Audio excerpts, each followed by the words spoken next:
കുടിവെള്ളത്തിന്റെ സുരക്ഷയും ഗുണനിലവാരവും ഉറപ്പാക്കുന്നതിൽ നിർണായക പങ്ക് വഹിക്കുന്ന വ്യാപകമായി ഉപയോഗിക്കുന്ന ഒരു അണുനാശിന രീതിയാണ് ക്ലോറിനേറ്റ് ചെയ്യുന്നത്.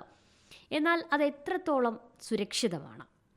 കുടിവെള്ളത്തിലെ ക്ലോറിനേഷനെ കുറിച്ചുള്ളൊരു സമീപകാല പഠനം വെളിപ്പെടുത്തുന്നത് അമേരിക്കയിലും യൂറോപ്യൻ യൂണിയനിലും കുടിവെള്ളത്തിൽ സാധാരണ അളവിൽ ക്ലോറിനേഷൻ നൽകുന്നത് ക്യാൻസറിനുള്ള സാധ്യത വർദ്ധിപ്പിക്കുമെന്നാണ്.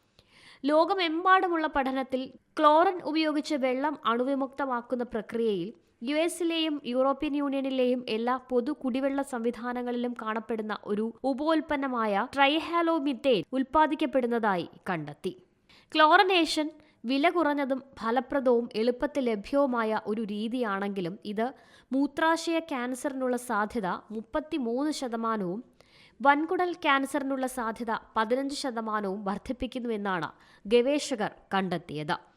വെള്ളത്തിൽ ക്ലോറിൻ ചേർക്കുമ്പോൾ അത് അഴുകുന്ന സസ്യവസ്തുക്കൾ പോലുള്ള ജൈവ സംയുക്തങ്ങളുമായി പ്രതികരിച്ച് വിഷാംശം ഉൽപ്പാദിപ്പിക്കും. ഇനി കുടിവെള്ള ക്ലോറിനേഷൻ എന്താണ്? കുടിവെള്ള സംവിധാനങ്ങളിൽ ക്ലോറിൻ ചേർക്കുന്നതിനെയാണ് കുടിവെള്ള ക്ലോറിനേഷൻ എന്ന് പറയുന്നത്. ദോഷകരമായ ബാക്ടീരിയകൾ, വൈറസുകൾ, മറ്റ് സൂക്ഷ്മാണുക്കൾ എന്നിവയെ കൊല്ലുന്ന ഏറ്റവും സാധാരണമായ ഒരു രീതിയാണ് ഇത്.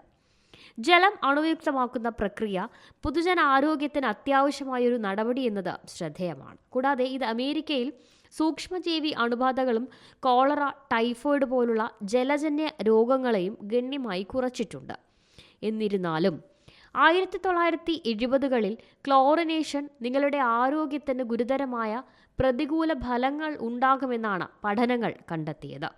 കൂടാതെ സ്ത്രീകളെക്കാൾ കൂടുതൽ അപകട സാധ്യത പുരുഷന്മാർക്കാണെന്നും പുതിയ പഠനങ്ങൾ പറയുന്നു.